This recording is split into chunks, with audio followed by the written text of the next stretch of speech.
Good morning, good morning, good morning, my beautiful people. I hope you guys are having a great day so far. Um, I'm going to talk about something, y'all, that has been trending, especially for Black women. And it's called radical self care. I don't know if a lot of you people have heard about it, but I'm going to get spit you up on a little bit of game. Women are powerful and dangerous. And this comes from Audre Lorde. She's a lecturer at the Students Atlantic Center for the News, Art in Semaya Beach, Florida, 1983. And basically, in a TikTok video posted in September, Asaya Musan, a woman's wellness coach and consultant for Black women, labels rest as a form of radical self care. Indulging in rest is absolutely necessary for you to achieve and maintain your health and wellness goals, she adds. Her video is 100 of explaining a radical form of self care that embraces the idea of taking up the space needed to be full by people. Radical self care in this concept is a rejection in hustle culture. It's rejecting this idea that as human beings, our worth is intrinsically tied to our work, and instead that we are worthy, independent of our participation in capitalism on its own. The traditional self care movement, which skyrocketed in the early 2010s, Hill says, was fueled by the wellness industry's initiative to coerce people into buying wellness products like massage subscriptions and bath salts, essentially contributing to more capitalist production. Now, while those things can be very relaxing, they're inaccessible to a lot of people from different working class backgrounds. Also, one cannot find actual rest in a bubble bath per se. She's adding that we are people, we are not personal brands. So we have needs that relate to community, food, water, and rest. Healing is a different kind of trauma.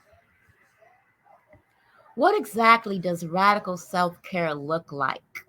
Rest is the greatest component, but it could also mean taking breaks, setting boundaries around one's time, protesting and organizing against systems that deplete you, opting out of labor, and ultimately recognizing the injustice of situations and pushing against that individually or collectively.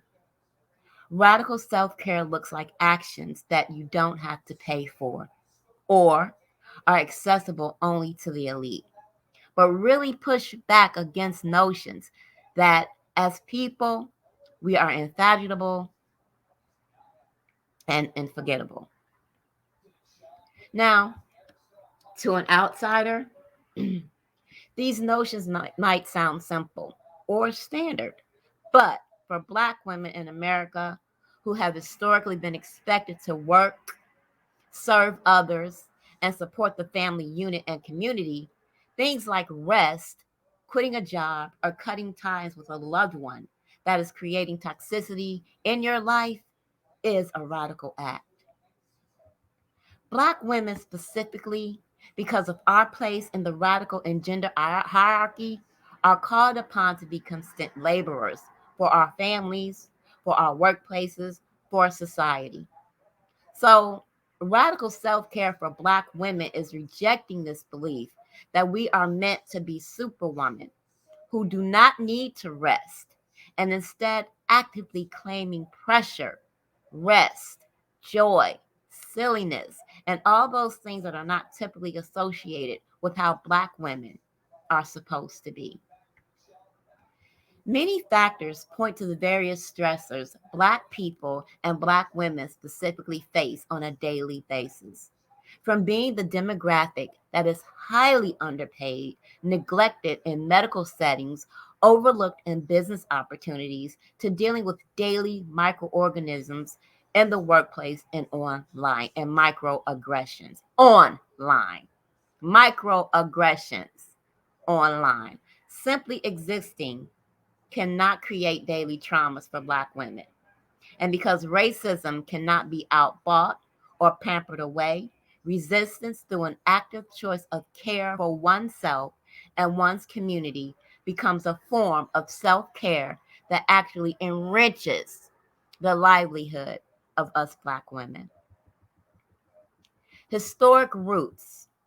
Radical self care to me means returning to yourself. It means prioritizing your wellness above everyone else's. Because if you don't care for yourself, you can't take care of others. Okay. I've been reading a book by a psychotherapist. Her name is I'm probably going to mess her name completely up, but it's Aladoro Adeo. If you guys want to know about this book or you want me to help you find this book, leave it in the comment section if you're inclined or interested. But it's a self care for Black women. And it's basically 150 ways to radically accept and prioritize your mind, body, and soul. The book is basically designed specifically to help Black women revitalize our outlook on life, improve our mental health, eliminate stress, and self advocate. And it also mimics that of the life she chose for herself. It's a great book and an exciting read. And if again you guys would like that book or like to know how to find that book, please let me know if you're interested. Radical self care differentiates from what people may know as self care because it's a little bit deeper. Okay. It really connects you to yourself. And it's more than just treating yourself and rewarding yourself. It's really about learning about yourself and being able to find your voice in this chaos of the world. We need to find our voice, ladies. Now, although the radical self movement has become a trending topic across social media platforms in the recent years, its origins are early, as of in the 1980s. And Audre Lorde's 1988 essay collection, okay, A Burst of Light, she writes, caring for myself is not self indulgence, it is self preservation. And that is in an act of political warfare. Her version of self care, which highly differs from the isolated and individualistic version of self care today, coincides with community care.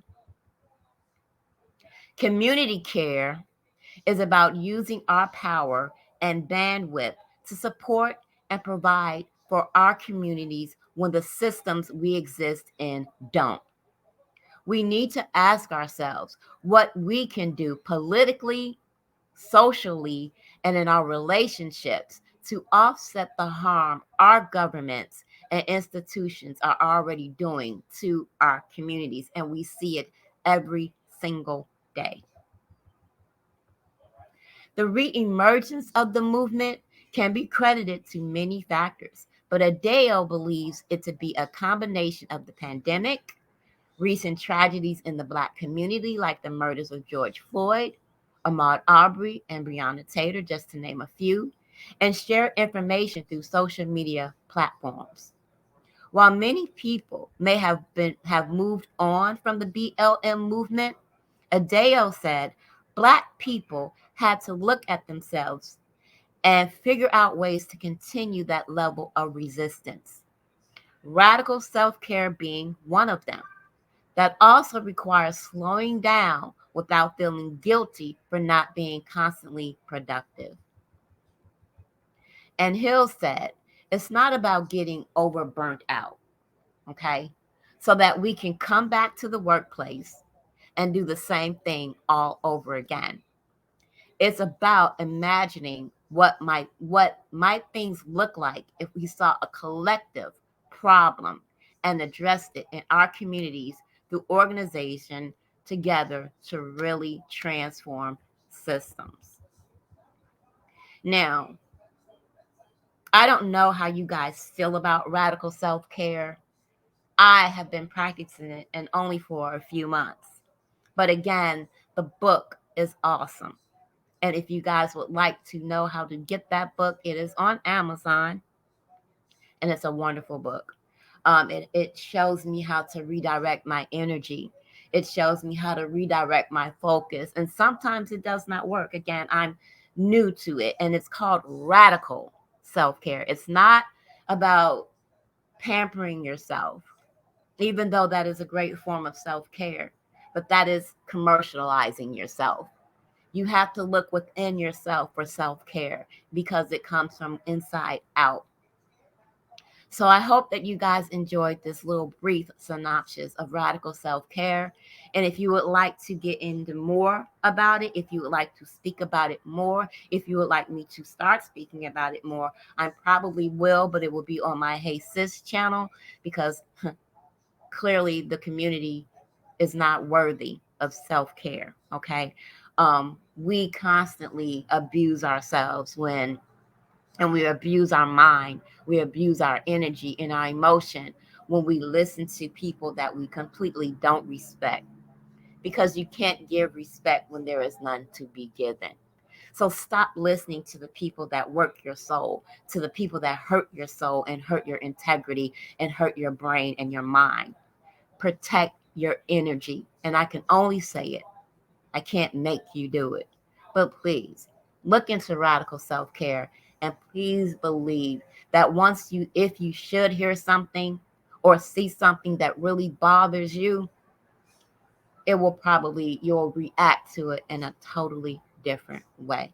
I hope you have a wonderful, wonderful day. I hope that I gave you some food for thought today. And today, think about yourselves. Do for yourselves. Don't mind the little one, okay? Because they don't give a fuck about themselves. But you should. Have a great day. Have a wonderful day. Peace.